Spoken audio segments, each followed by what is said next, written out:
Hi, welcome to The Buzz. I'm Mark Heiman from the Courier Sports Department. This is my cohort, Dave Hanneman. And we're going to talk today a little bit about all this domino effect and the ripples across Northwest Ohio with different leagues.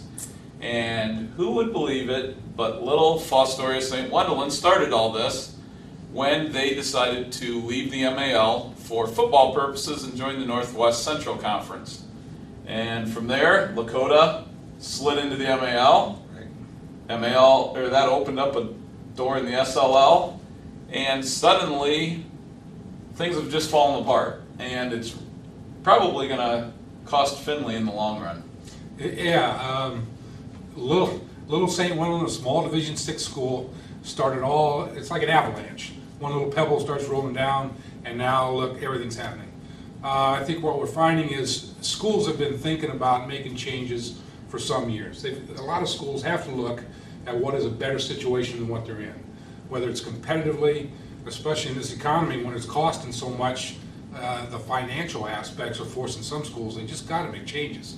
And it was just a matter of, do we pull the trigger now, do we wait and get forced to do something? And I think some schools are being very proactive and making the decisions first. And in those regards, you can't sit back and wait. You have to go out and do it, and that's what happened. Lakota, they jumped right in, said, hey, we want in the MAL. And then it opened up the door for the SLL for a spot, and they went out shopping, and some people were okay with Rossford coming in. Right. Some were okay with Fostoria coming in, but not both. So now, 6 of the teams, Otsego, Woodmore, Genoa, Eastwood, and help me out here, I'm missing one. Lake have broken apart from the SLL, starting the Northern Buckeye Conference, and Rossford's going to be part of it. I can see why those schools wanted to go with a bigger school. Otsego is growing tremendously. Woodmore is growing. Genoa has grown. People are moving out of the Toledo area into those areas, the bedroom communities, and driving in. Right, Eastwood's a good sized school. Eastwood's a big school. Otsego's become a big school. Woodmore is bigger.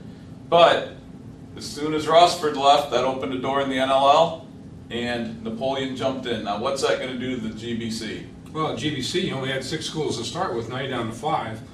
You're also talking about a league that is expansive. It goes from Marion Harding in the southwestern portion of Northwest Ohio to Sandusky in the far northeast. Napoleon was in the far northwest. I mean, it's an expansive conference, so travel was obviously a concern, has been a concern for years. Plus, Napoleon was a small school in the league. They wanted something more in line with their enrollment. They're Division III in football. They wanted, and basically everybody else in the league, they were playing Division I schools. So the thing that amazed me, Mark, was everybody thought Oregon Clay was going to slide into that NLL spot. They're a suburban community, a bedroom community, like you mentioned, and they seem to fit that suburbia geographic mold more than Napoleon did. They're too big. They're maybe a little too big. And the other thing I didn't know until I talked to Brad Musgrave the other day was the Fort to Port deal. I wasn't aware that was going on and exactly where that went. What the Fort to Port is, they're making a 4-lane highway from Fort Wayne, Indiana to Toledo, and the communities it's going through Defiance, up through Napoleon, and it's going to be a 4-lane shot straight north now. And it'll run right near Anthony Wayne High School. It'll Yes, swing close to Springfield and everything, so it's going to be Right. quick trips for Napoleon. So now they become, instead of being an out in the boonies kind of team, they're a natural fit. Right. What's going to happen to Findlay? Well, Findlay could end up basically on its own. It sounds like every other school in the GBC has applied to get into a different league, except at the moment Findlay. What about Lima Senior? Lima Senior just got told by the Western Buckeye League, the Western Buckeye League doesn't want them. Too big. Too big. And I can understand that. The weird thing is, many of the Western Buckeye League schools in an all sports balloting for points in the year would do better than Lima Senior. They do not do very well in many of the minor sports. Basketball, they're very good. Very good. Football, they have been good, but they haven't been very good as of recent years. Right. So they may fit into that league, but everybody's worried about the big boys. Right. It's a stigma kind of thing. I mean, I think a lot of leagues are looking at this.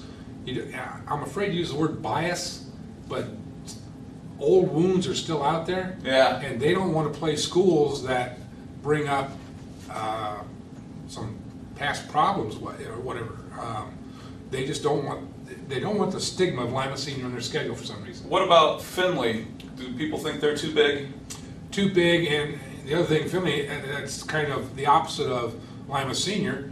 There's a lot of leagues. Finley could fit in very nicely. The Northern Lakes League would be a good fit, but Finley dominates a lot of sports that a lot of those schools take a lot of pride in.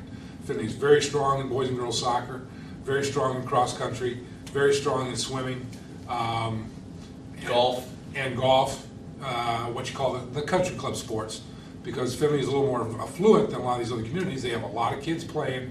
They do very well in those sports, and some of these schools, I think, do not want that.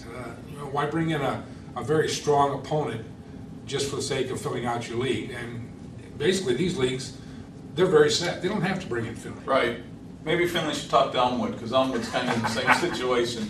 They're out there in an area where they've not grown and everybody else has moved on, and now they're not fitting in with anybody. The Right. best fit for them would be the MAL, Right. if they can get that to expand. Well, what happens with this league realignment and everything, some schools basically just get hosed over terribly, and Elmwood and Gibsonburg are two of those schools. I mean, you had this league in place because Elmwood and Gibsonburg did not want to vote for Rossford. The rest of the schools just said, well, heck, let's just disband the league and we'll reform and just leave you guys out. And that's what happened. Elmwood and Gibsonburg are out on their own now, and they got nothing. So it's not done. It's not done. Lot's still gonna happen. You can check back here at the Buzz, check out the Courier newspaper, or go to www.thecourier.com for more information on this.